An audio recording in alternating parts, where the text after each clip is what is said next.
Hey, hey, peeps, locking down the truth with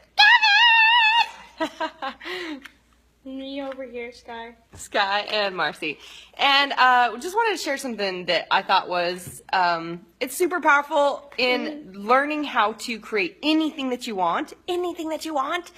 And Gavin here is a good example of this, and this applies to just how conditioned we've been to think the way we think and see things out of the eyes that we do. And so yesterday I was at the boys' school because Sky had a science fair presentation for a science project, and grabbed the boys and we went out for a date night, and we're about 20-30 minutes away from the school, and Gavin said, "Oh no!" What'd you say? What'd you realize?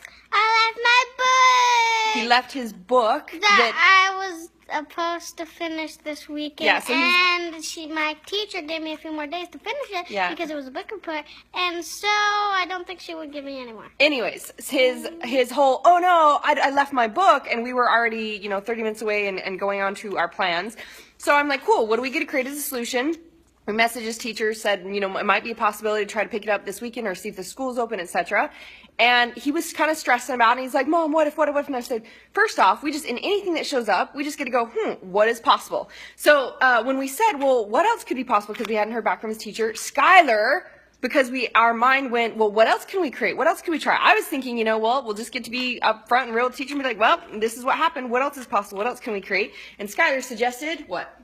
Where are you? I forgot. Oh, the library. Yeah, so last night he's like, hey, you could go to the library and you could get that book, and then Gavin could work on that week. We're like, boom, awesome, possibilities. So, and this keeps coming up. Like this morning, I gave Gavin a fun little project. Instead of having my house manager cut a bunch of the bands for my peeps in my program, when they get into my program and we send them bands and loves and ass grab bags and, their bracelets and all that stuff, gave him a project to cut the bands to make some money while I was doing some stuff before we hit the library. And what kept coming up, Gavin? I couldn't cook the band. He kept having resistance show up. Things like, so he comes in, he's like, I can't do it. And this was something we talked about, which is like, well, let's look at how we tend to go, well, this I can't do because, and so our energy and our focus is on the problem instead of, ooh, what else is possible? And so I used an example. Do you remember who I talked about? No. Who created the light bulb?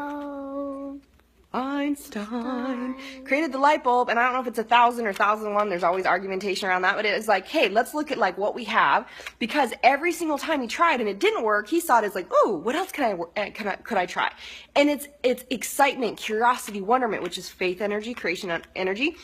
And you look at it like a fun little game. I'm like, you get to figure out, what else can I try to make this fun and easy? And he kept coming back and he's like, oh, it hurts my fingers. I'm like, cool. So are you wanting to create a break? Do you want to break up the project? Like, what are solutions? How do we, instead of looking for blame, what do we always focus on?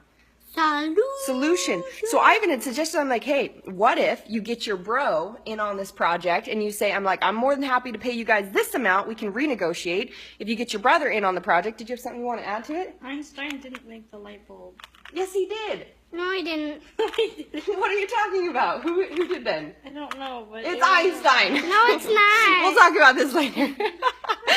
So he recruited his brother and split the project because it was easier if someone else was holding the band on the other end and he could cut it easier, etc. So it's like when we look at it as like what is possible and what are the solutions, we always find a solution. And when they're in that energy of like, it's a game I get to figure out. So Gavin, you notice he's actually playing with a Rubik's Cube. He loves to figure out Rubik's Cubes. I'm like, it's a Rubik's Cube. It's a game. You got to figure out, how do I work with these bands to make this fun and easy and make this easier? And when we go at life with this attitude, with this shift in perception, because we've been so trained to see it like, oh, it has to be this way and wrong or right or good or bad. So like, it is what it is. What's the result? Now, what do we want in this circumstance? What could we create? What would we like to have? What would we like to experience in this circumstance? What is possible? And when we ask ourselves the right questions, the quality of our life is determined by the quality of questions that we ask ourselves.